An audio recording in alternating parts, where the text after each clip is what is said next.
Hey team, Claire here from My Mortgage, and today I just wanted to do a little bit of an update for the start of September, just to let you know where interest rates are heading and what we're thinking.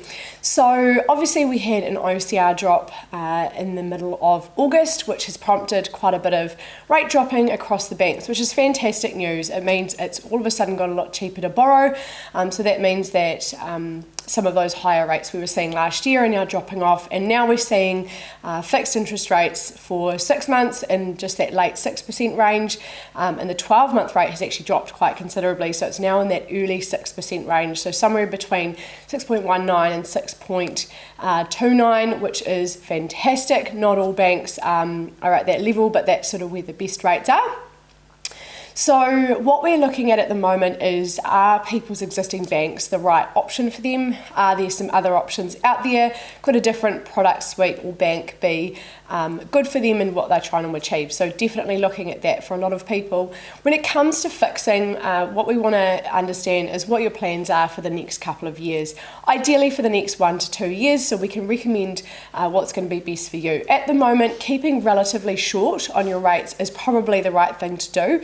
Rates are still going to continue to track downwards over the next 12 to 18 months at least, and we would expect rates with a 5 in front of them are probably going to be in place before Christmas. So also suggesting that we leave those fixed rate terms as long as possible close to your fixed rate date, so that we're not locking in a higher rate for any reason. However, we do want to have a yarn with you, so really good to have that early, because if there are other options out there for you that might suit you, then we want to have those conversations a month or two in advance of your fixed rate.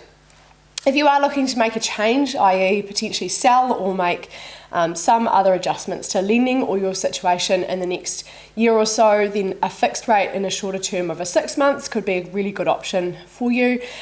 Some people now are looking to sell in the spring, heading into Christmas, and kind of asking for advice about what to do in that respect. So usually the consideration is whether or not to fix for 6 months or to float. Now, probably the pros and cons of those depend on whether or not you want to take an upfront cost, i.e. a floating rate, which is very flexible. If you sell quickly, you can repay your lending without penalty. Or if you'd like to take a slightly cheaper upfront rate, which might be, say, 6 months, and potentially open yourself up to break fees at the other end of it. So it just depends a little bit on what your priority is and also how quickly you might sell. So usually we want to do an individualised chat on that and work out what's best for you. In a nutshell though, short term is best, and we are expecting rates to keep tracking down. So if you do want some advice on that, please get in touch with one of us, book a call at the link below, and we can have a yarn with you about what's best for your situation. Talk soon.